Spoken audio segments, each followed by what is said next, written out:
आपको मैंने कल ये 2 सेंटेंस दिए थे करने के लिए और आपसे पूछा था कि यहाँ पे क्या आएगा, एक्सरसाइजेस से थे।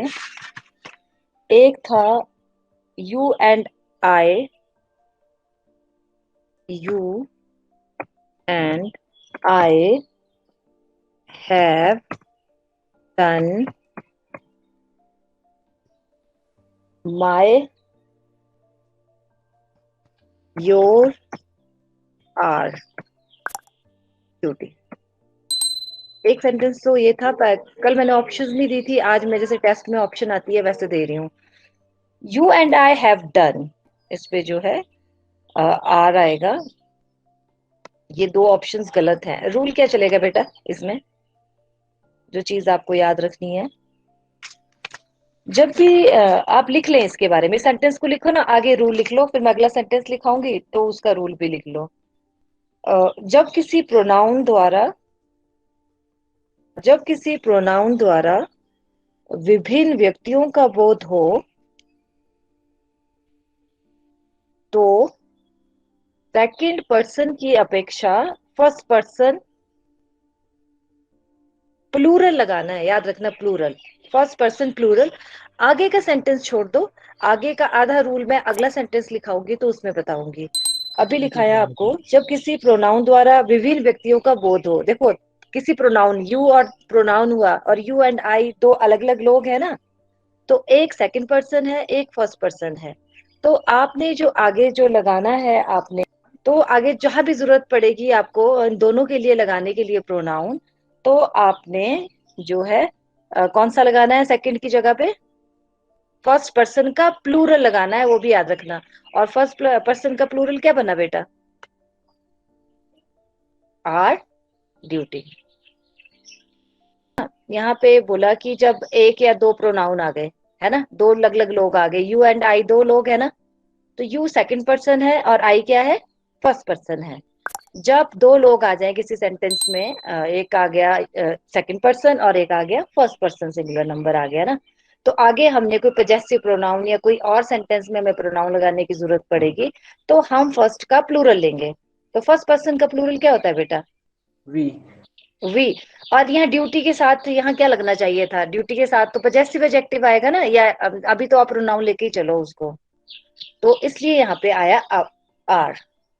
जब यू एंड आई है तो हमने आई का प्लूरल लेना, आपने ये याद रखना। फर्स्ट पर्सन सेकंड पर्सन भी याद याद मतलब छोड़ दो, यू और आई आ गया सेकंड और फर्स्ट पर्सन, तो क्योंकि 2 लोग हैं तो हमें प्लूरल लेना पड़ेगा, अवर लगाया हमने आगे।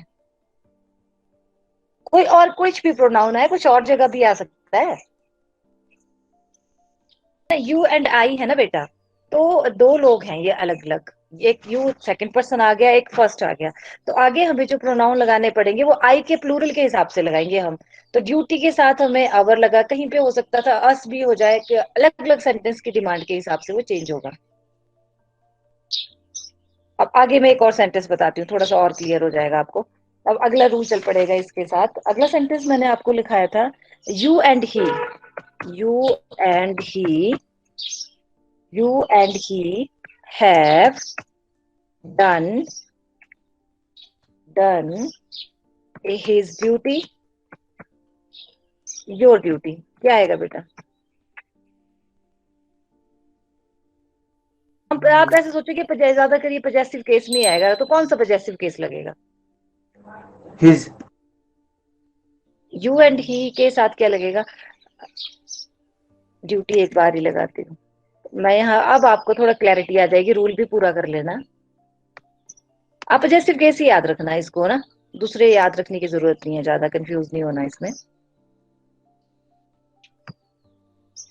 तो यहाँ पे बेटा ये देखो, जब यू एंड आई था तो हमने आई का प्लूरल लिया, है ना, और अगर यू एंड ही है तो यू का लेंगे हम,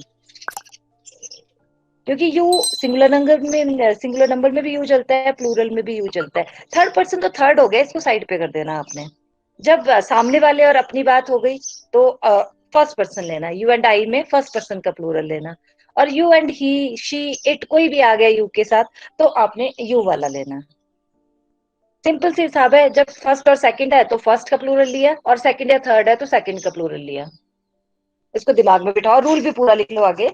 मैंने रूल लिखाया था, जब किसी प्रोनाउन द्वारा विभिन्न व्यक्तियों का बोध हो, प्रोनाउंस द्वारा, तो सेकंड पर्सन की अपेक्षा फर्स्ट पर्सन। अब देखो, सेकंड की जगह हमने फर्स्ट पर्सन का प्लूरल लगाया है ना। अगर थर्ड पर्सन और सेकंड पर्सन हो तो सेकंड पर्सन का प्लूरल लगाएंगे बेटा आप, है ना। जब यू एंड हाई थे तो हमने सेकंड और फर्स्ट था तो फर्स्ट का प्लूरल लिया। जहां पर हमने पजेसिव केस लगाना है ना, यू एंड ही है तो हमने किसका लिया, यू का या ही का?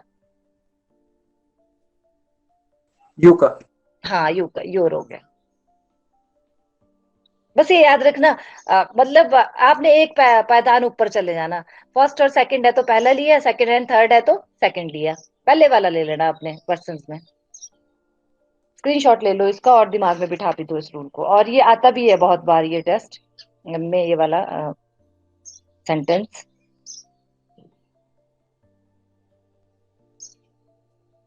और क्या यू एंड लगा था यहाँ पे कहीं? चलो ये वाले रूल रहने देते हैं, अभी बाद में करेंगे।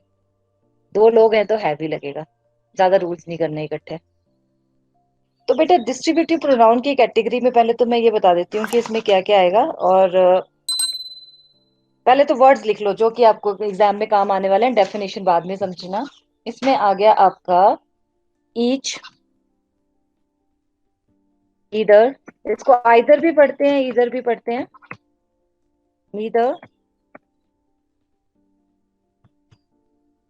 नॉर, देन, नॉर नहीं आएगा इसमें, वो इस वाली कैटेगरी में नहीं आएगा। Any, none, no one. Ma'am all नहीं होगा इसमें? है, नहीं ऑल नहीं आएगा इसमें।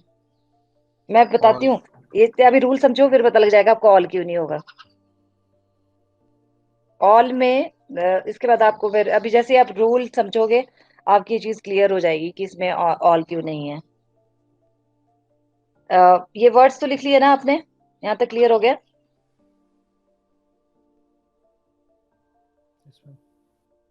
लिख लो इनको, each, either, neither, any, none. एक चीज और भी लिख लो, ईच जो है दो या दो से अधिक के लिए यूज होता है। ईच जो है दो या दो से अधिक के लिए। ईदर नीदर दो के लिए, अलग अलग भी कर देती हूँ मैम मैं, है ना। मैम ईदर के साथ और नहीं लगेगा साथ बेटा में, वो और और नीदर चीज के साथ होती है, ये नॉर? कुछ और चीज पढ़ा रही हूँ मैं, पहले पढ़ लो फिर उसके बाद वो आपकी कंजंक्शन आएगी तब कराऊंगी मैं आपको। इधर और जो चलता है ना, नीदर और नॉर, वो अलग चीज है, ये अलग चीज है। प्रोनाउन में ये अलग होता है, वो अलग कैटेगरी है। आपको क्या बताया था कि एक ही वर्ड सेंटेंस में सिर्फ एक ही पार्ट ऑफ स्पीच नहीं रहता है, अलग अलग रूप बदलता है वो, बताया था ना मैंने। तो आज ये प्रोनाउन का काम कर रहे हैं। जब प्रोनाउन होता है तो ईदर के साथ और नॉर वाला कॉम्बिनेशन वाली बात नहीं आती है। ये देखो बेटा, पहले पहले तो लिख लो, ईच जो है दो या दो से अधिक के लिए, और ईदर और नीदर बेटा दो के लिए, दो के लिए यूज होता है। लिख लिया। एनी, नन, नो वन दो से अधिक के लिए यूज होता है, दो से अधिक के लिए। ईच दो या दो से, जस्ट लिखो, देखो ईच दो या दो मैम से, ईदर और नीदर यस मैम। बेटा दो या दो से, सॉरी सिर्फ दो के लिए, दो के लिए यूज होते हैं। ईदर और जो नीदर है ये दो के लिए यूज होते हैं, इनका ध्यान रखना आपने। एनी, नन, नो वन, ये बेटा दो से अधिक के लिए यूज होते हैं। अब मैं आपको डेफिनेशन नहीं पहले समझाऊंगी, तब आप एकदम से कंफ्यूज हो जाओगे। पहले मैं सेंटेंस लिखा दूंगी।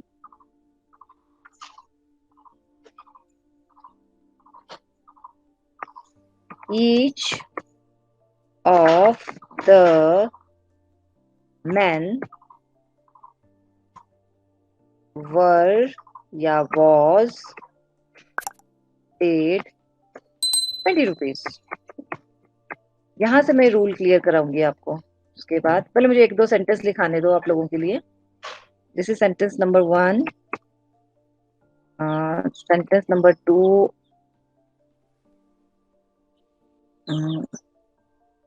Sentence number 2 is okay. Neither, वो जो आप नीदर और नॉर बोल रहे हो ना, उसको बाद में पढ़ाएंगे, वो अलग पार्ट ऑफ स्पीच है बेटा. इसीलिए मैं सेंटेंस से करा रही हूँ ताकि आप डेफिनेशन और शब्दों को देख के कंफ्यूज ना हो जाएं फिर. नीदर ऑफ देम वॉज या were invited to the party. To the party, sorry, party, full stop. 2 sentences से करा देती हूँ मैं पहले आपको ना. अब जो है, पहले तो मुझे बताओ बेटा, ये जो सेंटेंस है इसमें मैं आपसे सवाल पूछूंगी, उसके साथ ही आपको रूल भी क्लियर कराती रहूंगी. ईच ऑफ द मैन वर लगेगा कि वॉज लगेगा? Paid 20 rupees. वॉज वॉज, ठीक है. हमने वर को है, वर को काट दिया तो आप बोल रहे हो. और नीदर ऑफ देम क्या लगेगा? was लगेगा, was neither of them was invited to the party. हाँ, वॉज लगा दिया. क्या रूल है अब, ये क्यों कर रहे हैं हम ऐसा? जो आप इधर और बोल रहे हो ना, नीदर, ना ये ना वो, ये वाला मतलब होता है उसका. इधर ये या वो, उसके लिए होता है, वो ऑप्शंस के लिए. यहाँ पे ऐसे नहीं हो रहा है. इसका मतलब अब आप मुझे समझाओ कि हमने वर क्यों नहीं लगाया यहाँ पे. वही नीदर जो रूल है. यूज होगा मैम, नीदर जो यूज होगा वो होगा सिंगुलर काउंटेबल नाउन के लिए और सिंगुलर वर्ब के लिए. नीदर जो है, नीदर तो सिंगुलर बेटा दो काउंटेबल. के बीच की बात हो रही है. दो के बीच की बात हो रही है. ईच बहुतों में एक की बात हो रही है. अब उसमें मत कंफ्यूज हो जाओ आप, उस काउंटेबल और उसमें नहीं आपने होना है. अब काउंटेबल एक्चुअली जब जो चीज है काउंटेबल तो है ही, ये तो क्लियर हो गया. यहाँ पे जो सिंपल सी बात आपने समझनी है, ईच ऑफ द मैन, इसमें सब लोगों की बात में हर एक की बात हो रही है. ईच ऑफ द मैन, जितने भी लोग हैं उनमें हर एक. समझ रहे हो आप? नेगेटिव पे चला गया ना मैम, नेगेटिव पे नेगेटिव पे जाएगा तो नहीं, मतलब नहीं गया बेटा, नेगेटिव पे नहीं. नहीं गया. बात सुनो, रूल सुनो, रूल सुनो. यहाँ पे डिस्ट्रीब्यूटिव प्रोनाउन क्या होता है? जितने भी लोग हैं उनमें हर एक. सब लोग भी है, इसलिए सेकंड ऑल वाले की नहीं बात लग कर रहा रहा हूँ मैं, सेकंड वाले की है. बात कर रहा हूँ मैं, सेकंड वाले की पहले बात कर रहा फर्स्ट, हूँ मैं. इसमें जो हम कर रहे हैं, पहले सुनो, रूल सुनो. ऑल इसलिए नहीं हुआ तो ऑल मैन हो जाना था. सारे लोग जो है वर पेड 20 रुपीज, वो ऑल हो जाना था. डिस्ट्रीब्यूटिव क्या होता है? सबकी बात भी हो रही है और सब में हर एक की बात हो रही है. Each of the man, each of the students, आप सारे हो ना स्टूडेंट्स, बहुत सारे, उसमें हर एक. जो ईच जब लग गया, वो बहुत सारे स्टूडेंट्स में हर एक. ईच ऑफ द स्टूडेंट्स लिख देती हूँ मैं यहाँ पे. Each of the students were या वॉज पेड 20 रुपीज. तो यहाँ पे सारे स्टूडेंट्स की बात भी हो रही है और सारों में हर एक. इस चीज को दिमाग में बिठा रहे हो? Yes ma'am. सब लोगों में हर एक की बात की जा रही है. जब ऑल स्टूडेंट्स हो गया तब तो सारे लिख दिया, सारे स्टूडेंट्स, तब तो वर लगेगा उस केस में ना. इसलिए यहाँ पे ऑल नहीं आएगा डिस्ट्रीब्यूटिव में. डिस्ट्रीब्यूटिव में सारे स्टूडेंट्स में हर एक स्टूडेंट को 20 रुपए दिए गए. तो जो ईच हुआ वो हर एक के लिए लगा. एक के साथ जो है प्लूरल नहीं लग सकता है. एक के साथ जो है, अच्छा, ईच ऑफ द मैन, समझ रहे हो आप? अगर बेटा आप जैसे बोल रहे हो ना ऑल आएगा, तब तो फिर ये डिस्ट्रीब्यूटिव नहीं हुआ. फिर ये कलेक्टिव की बात होगी. ऑल मैन, फिर तो वर आएगा, फिर वॉज नहीं आएगा. यहाँ पे ऑल मैन वर पेड 20 रुपीज. लेकिन हम ये बात नहीं कर रहे हैं यहाँ पे. हम डिस्ट्रीब्यूटिव होता है, सबकी बात भी हो रही है और सब में हर एक की बात हो रही है. इसलिए जब ईच जो है वो एक के लिए लग रहा है, इसलिए हम यहाँ पे सिंगुलर नंबर का वाला, जैसे अब आप नेगेटिव पे आ रहे थे, neither of them was invited to the party. Neither of them, जब नीदर या ईदर है तो दो लोगों की बात हुई. तो नीदर ऑफ देम, दोनों में से हर एक, ना एक ये ना दूसरा. नीदर एक के लिए हो गया. नीदर ऑफ देम, अरे बात सबकी हो रही है, दोनों की हो रही है. दोनों में ना इसको बुलाया गया ना उसको बुलाया गया, तो ये जो नीदर है ये एक के लिए यूज हो रहा है, तो इसलिए हम लगा रहे हैं यहाँ पे वॉस। क्या लगा रहे हैं? वॉस। आ रही है वो समझ चीज की नहीं? और ये सेंटेंस आता भी है एग्जाम में, इसमें ईच भी लग सकता है, नीदर भी लग रहा है, और इधर भी हो सकता है। Either of them was invited to the, either of them, दो लोग हैं, इधर और नीदर दो के लिए लगता है। दोनों में हर एक को पार्टी में बुलाया गया। अगर यहाँ पे इधर होता तो नीदर की जगह इधर होता, या आइदर जिसको आप पढ़ते हो, तो मतलब दोनों में हर एक, बात दोनों की हो रही है पर दोनों में हर एक को सूचित किया जा रहा है, हर एक दोनों को पॉइंट आउट किया जा रहा है अलग अलग। जब हर एक को अलग अलग किया जा रहा है, ईच वाले में बहुत सारे लोगों में एक को जो है सूचित किया जा रहा है या पॉइंट आउट किया जा रहा है, तब भी एक की बात हो गई। या दो के बीच में जो है बात दोनों की हो रही है, लेकिन हर एक, एक इसको भी बुलाया गया उसको भी बुलाया गया, तो इस केस में ये सिंगुलर नंबर होता है। और ये बहुत ही इंपॉर्टेंट सेंटेंस है, ये वाला जो है एग्जामिनेशन पॉइंट ऑफ व्यू से, टेस्ट पॉइंट ऑफ व्यू से आपके, ये भी और ये भी।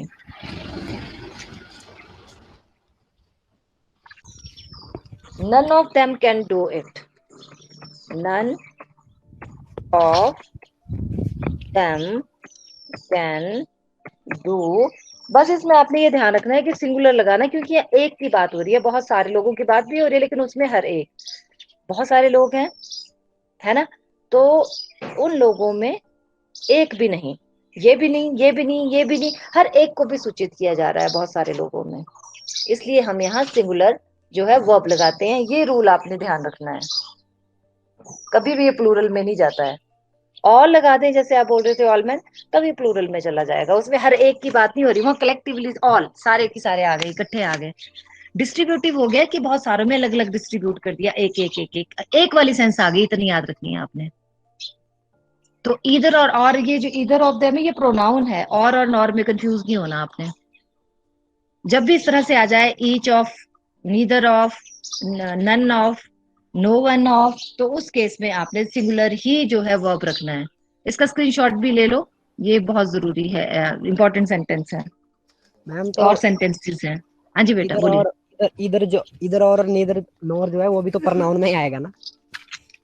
जब वो आएगा मैं आगे आपको बताती हूँ, फिर वहां क्लैरिटी हो जाएगी, अभी उसके साथ कंफ्यूज ही मत करो। ठीक। वो कौन से उसमें आएगा, ये वो उसमें जो जब आएगा तो मैं उसको उस चीज पे समझाऊंगी आपको, इसमें नहीं आएगा वो।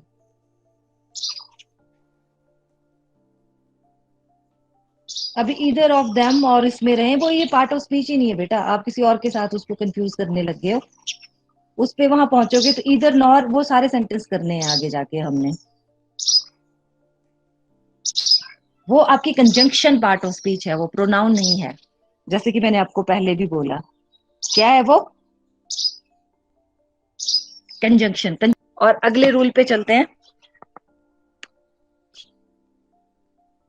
डिमॉन्स्ट्रेटिव प्रोनाउन जो है टेस्ट के लिए इसलिए जरूरी है, जब आपको आज ये पढ़ लो, जब ये एडजेक्टिव के साथ जुड़ जाएगा तो ये आपका टेस्ट पॉइंट ऑफ व्यू से क्वेश्चन बनना शुरू हो जाएगा इससे भी।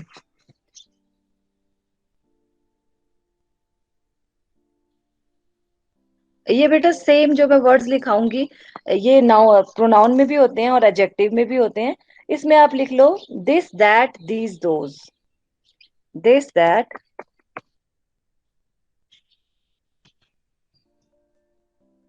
These those. This that ma'am लगेगा सिंगुलर के लिए और दिस दोस लगेगा प्लूरल के लिए। हाँ,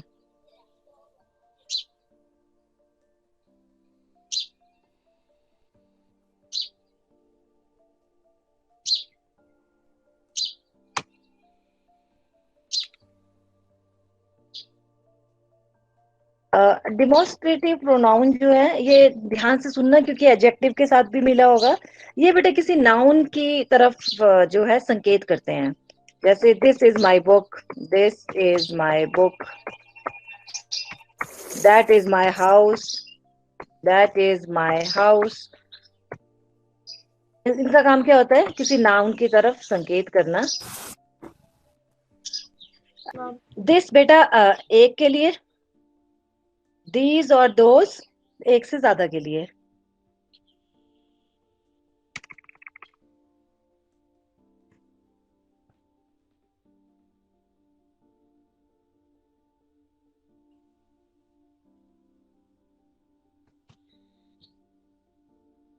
ठीक है, तो दिस और दीज होता है नजदीक वाली चीजों के लिए, नाउन्स के लिए, इंसान के लिए, और दीज लगता है प्लूरल के लिए। ठीक है, और दोज भी प्लूरल के लिए। इसमें दीज जो है नजदीक के लिए, दोज दूर के लिए। ये इनका काम यही होता है किसी नाउन की तरफ ये संकेत करेंगे। These are my apples, those are my apples.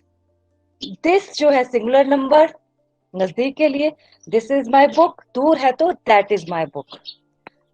किताबें हैं, दीज आर माई बुक्स नजदीक या दूर के लिए बेटा? इस लगेगा दीज नजदीक नजदीक के के लिए, लिए, नजदीक के दोस्त लिए, और दोस्त दूर के दोस्त लिए। दूर के लिए। दिस दीज नजदीक के लिए, दैट और दोस्त दूर के लिए। This singular number, this plural number. That singular के लिए, और दोस्त प्लूरल दूर के के लिए लिए। लगेगा दोस्त। ठीक है, अब इसको आपने ध्यान से याद रखना है, क्योंकि यही चीज आगे आपको मैं एडजेक्टिव में भी कराऊंगी, और एडजेक्टिव में हम ये देखेंगे कि उसमें क्या डिफरेंस आएगा, क्या फर्क रहेगा। वर्ड्स यही रहेंगे उसमें भी, दिस दैट दीज दोज। दो रोल प्ले करेंगी ये प्रोनाउन का काम भी करते हैं और एडजेक्टिव का भी। थोड़ा सा हिंट दे देती हूँ, मैंने कल आपको समझाया था, अगर एकदम नाउन के साथ चिपका हुआ है तो एडजेक्टिव, अगर दूर है तो प्रोनाउन। अब देखो, दिस और बुक आपस में चिपके हैं कि दूर है? दिस और बुक पास है कि दूर है? दूर है मैम, प्रोनाउन है तो। प्रोनाउन है। दिस बुक इज माइन हो जाएगा, दिस बुक इकट्ठे जुड़ गया तो दिस क्या बन जाएगा? Demonstrative adjective. एडजेक्टिव। हाँ, बस ये फर्क होता है इसमें। इसके बाद अब मैं आपको दो चीजों के अब मैं फंडे समझाऊंगी, जो मैंने कल आपको, अगर कोई नाउन सब वर्ब के सब्जेक्ट के रूप में काम करता है तो कौन सा केस बताया आपको इस काम के आधार पे, इस फंक्शन के आधार पे? नॉमिनेटिव केस, है ना? और नॉमिनेटिव केस में जब नाउन है तो वो करता है, करने वाला। और अगर वर्ब का ऑब्जेक्ट है तो कौन सा केस हो गया? ऑब्जेक्टिव केस, सहने वाला। सब्जेक्ट जो काम करता है, जिसका असर जिस पे पड़ता है, वो ऑब्जेक्ट होता है। हु के और हु के जवाब में हमें क्या मिलेगा, और व्हाट के जवाब में क्या मिलेगा हमें? Nominative case. और हुम के जवाब में और व्हाट के जवाब में हमें क्या मिलेगा? Objective case. और पजेसिव हुज के जवाब में मिलता है। यही वर्ड्स बेटा आपके आगे इंटरोगेटिव प्रोनाउन कहलाते हैं। जो इंटेरोगेटिव आप बोलते हो, एक्चुअली उसको इंटरोगेटिव बोलते हैं, तो मैं आपकी भाषा में बोल देती हूँ इंटेरोगेटिव, क्योंकि प्रोनाउन और नाउन का केस सेम ही रहता है। जिस शब्द को लगाने से नाउन हमें मिले, प्रोनाउन भी उसी वर्ड को लगाने से सवाल पूछने पे हमें मिलेगा। और इसमें वर्ड्स आएंगे, क्या क्या वर्ड आए थे बेटा कल जब हमने केस निकाले थे, बताओगे आप? नॉमिनेटिव केस वर्ब के साथ क्या वर्ड लगाने से बना था, मिला था? हु हु हु, और चीजों के लिए व्हाट। ठीक है, और आपका ये किसके जवाब में मिलेगा? ऑब्जेक्ट होम और व्हाट के जवाब में। और पजेसिव केस किसके जवाब में मिला था बेटा? Possessive case whose. हुज के जवाब में। यही बेटा आपके इंटरोगेटिव प्रोनाउन हो गए, सवाल पूछने, ये प्रोनाउन बन गए। और यही एडजेक्टिव भी होंगे। फर्क क्या होगा? नाउन के साथ चिपका होगा तो एडजेक्टिव, दूर होगा तो प्रोनाउन। इसका व्हाट का जो है ऑब्जेक्टिव केस में ही होगा। चीज जो है वो ऑब्जेक्ट में आ सकती है, सब्जेक्ट में नहीं आ सकती है। हु जो है नॉमिनेटिव, और व्हाट और हुम जो है वो ऑब्जेक्टिव। व्हाट चीज के लिए और हुम इंसान के लिए।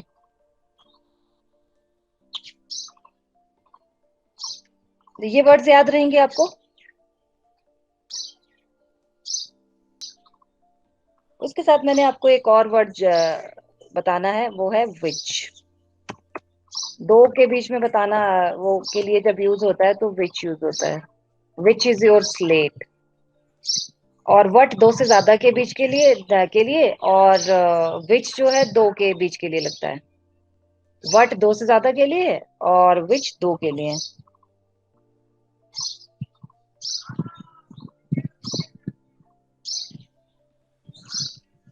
एक वर्ड था जो ऐड करना था आपके इसमें। आप स्क्रीनशॉट ले सकते हो आप, इंटरोगेटिव प्रोनाउन। और इसमें भी एडजेक्टिव और प्रोनाउन में वही डिफरेंस रहेगा। चिपका होगा, इसके एग्जांपल मैं कल एडजेक्टिव में बताऊंगी आपको। चिपका हुआ तो एडजेक्टिव, दूर हुए तो प्रोनाउन। अब एक और रूल कर लेते हैं। रेसिप्रोकल तो आप सबको पता होगा, ये वाला प्रोनाउन। और इससे रिलेटेड भी जो है टेस्ट में आता है।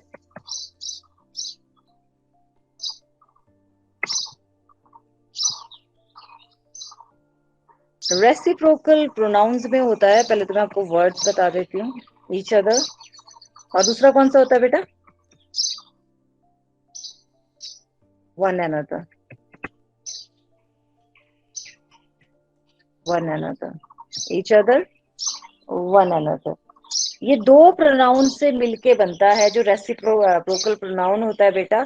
और वो उसके बीच में जो है, दो लोगों के बीच में जो है परस्पर संबंध बताता है।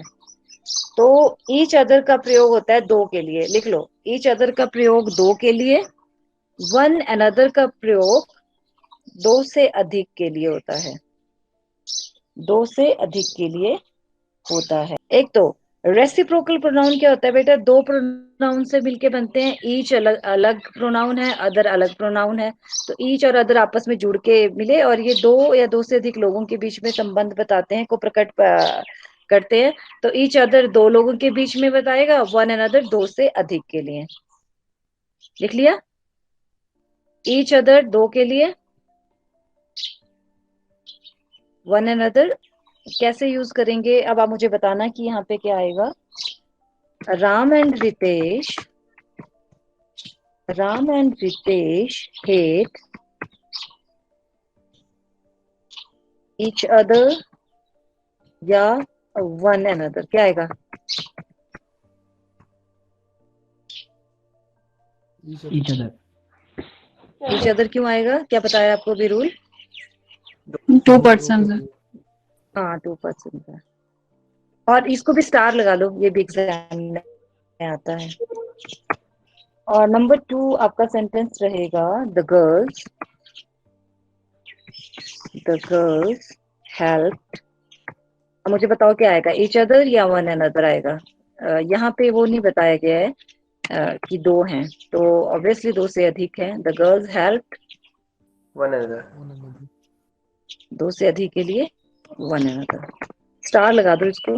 जैसे कि मैंने ईच वाले बताए थे ना बेटा, सब में हर एक, घर जाके सोचना उसके बारे में तब वो समझ आने लगता है सेंटेंस।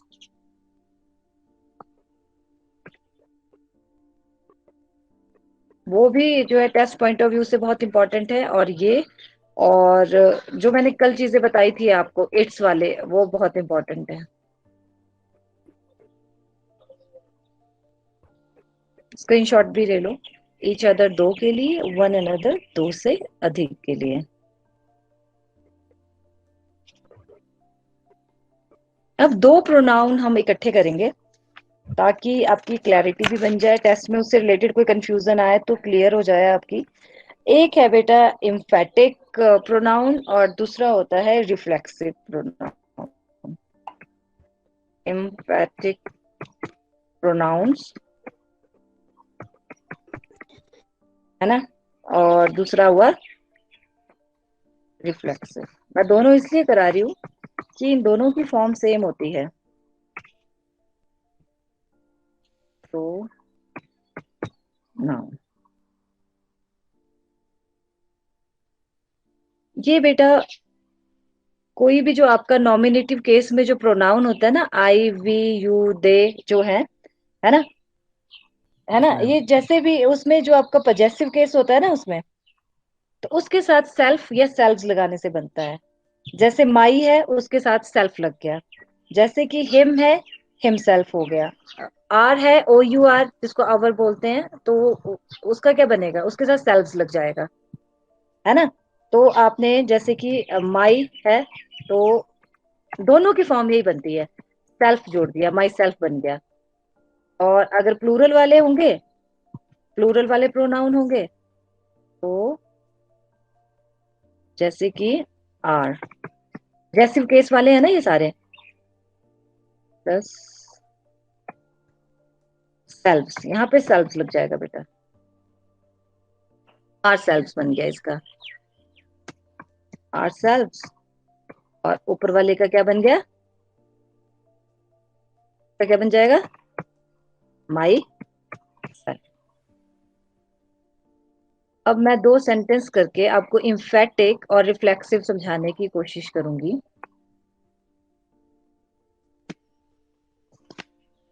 एक सेंटेंस है आपका,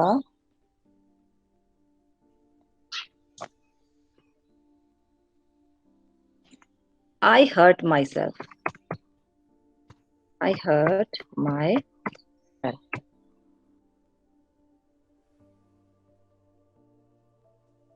और मैं इसके बाद इसका फंडा, एक रूल समझाने के बाद इसका फंडा समझा दूंगी आपको।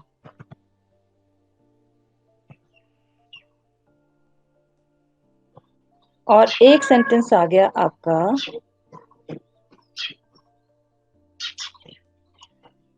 आई myself will lift the bundle.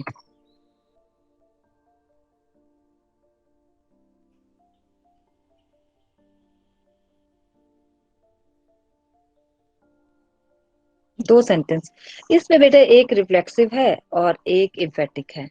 I hurt my self, ये आपका रिफ्लेक्सिव है, अभी लिख देती हूँ, फिर मैं रूल समझाती हूँ उसका।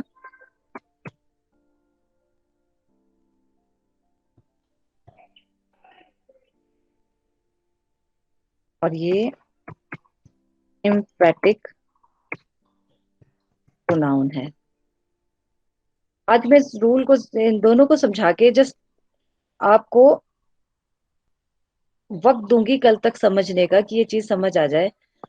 फॉर्म सेम है, इम्फेटिक प्रोनाउन रिफ्लेक्सिव, जैसे माई के साथ जोड़ा तो माई सेल्फ का बन गया, हिम के साथ जोड़ा हिम सेल्फ बन गया, ठीक है, आर के साथ जोड़ा आर सेल्फ बन गया, देम के साथ जोड़ा सेल्फ क्या बन गया, देम सेल्फ बन गया।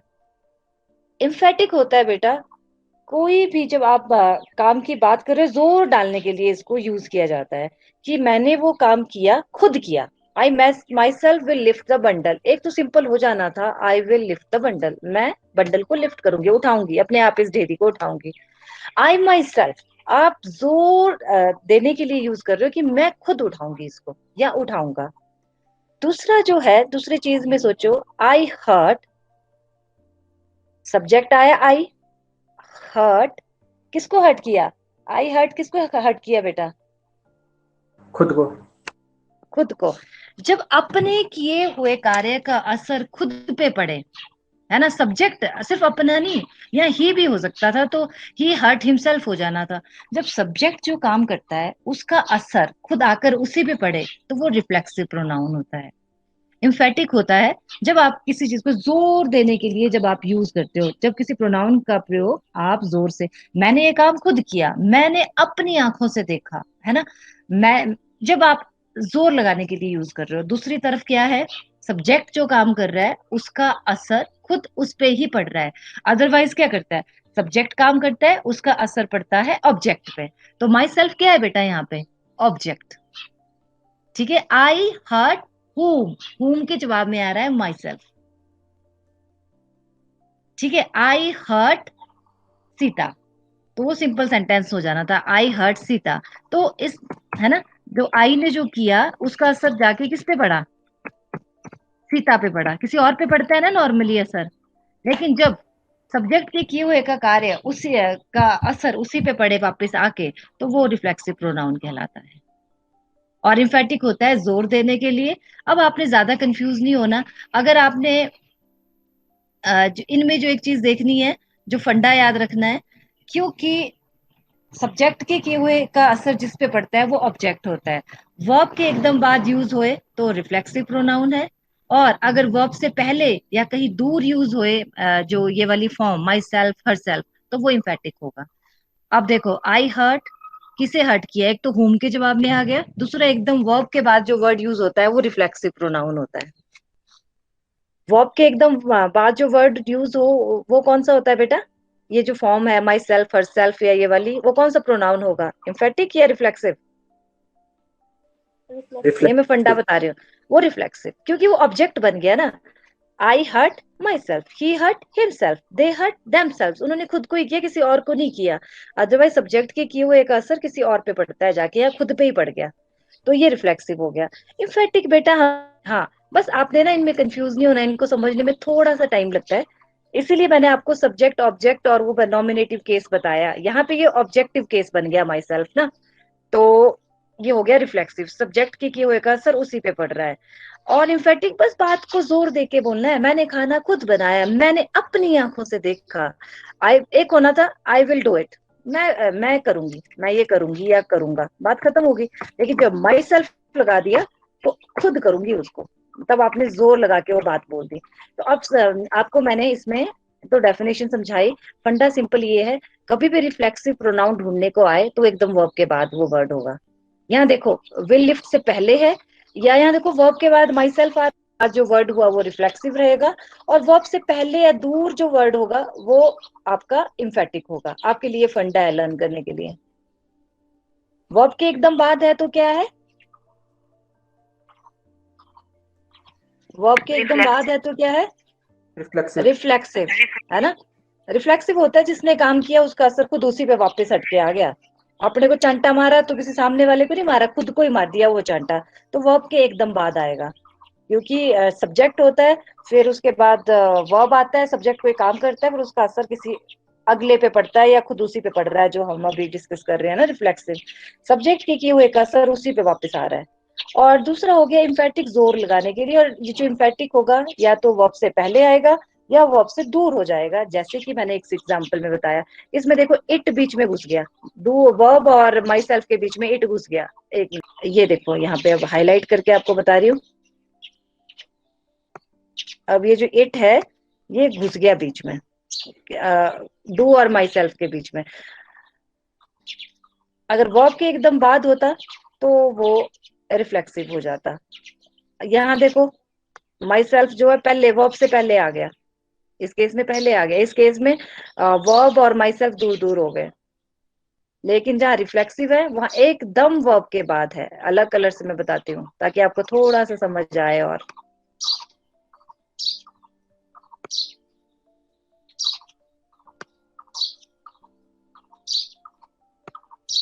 वही थोड़ी थोड़ी क्लैरिटी इस पे, इसका स्क्रीनशॉट लो, घर जाके सोचो इसके बारे में, फिर आपके दिमाग में जब सवाल आएंगे आप जो पूछोगे उसी से समझ बनती है, तब तक रट्टा चलता है। एक बार मैं आप लोगों के लिए बता दूं, इम्फेटिक प्रोनाउन और रिफ्लेक्सिव प्रोनाउन इनकी फॉर्म सेम होती है। जैसे माई के साथ सेल्फ लग के माई सेल्फ बन गया, या ना प्लूरल वालों के साथ सेल्फ लग जाएगा, दोनों की फॉर्म सेम है। एक में जो है जो सब्जेक्ट काम करता है उसका असर उसी पे आता है, और दूसरे में आप किसी बात जो उस प्रोनाउन का प्रयोग जोर डालने के लिए होता है। I myself will lift the bundle, I की जगह कोई और प्रोनाउन भी यूज कर सकते हो। आई will do it my self, मैं खुद करूंगी इसको, मैं अपना ये बंडल खुद उठाऊंगी। उसके बाद जो है फंडे जो मैंने आपको बताए, अगर आपको कंफ्यूजन हो जाए कि ये जोर लगाने की बात हो रही है कि एक्शन वापस उस पे आ रहा है, तो सिंपल सी वर्ब के एकदम बाद वाला जो वर्ड होगा वो हमेशा रिफ्लेक्सिव होगा। और वर्ब से पहले या वर्ब के दूर हो गया, बीच में कोई और वर्ड आ गया, जैसे कि ये देखो I will do it myself, it आ गया बीच में, तो इम्फेटिक है। ये फंडा है। कल मैं आपसे कुछ सेंटेंसेस पूछूंगी, आपने पहचानना है रिफ्लेक्सिव है कि इम्फेटिक, वहीं से हम शुरुआत करेंगे। और कल प्रोनाउन पे लास्ट लेक्चर होगा और उसी के साथ हम एडजेक्टिव भी शुरू कर देंगे। वैसे मैंने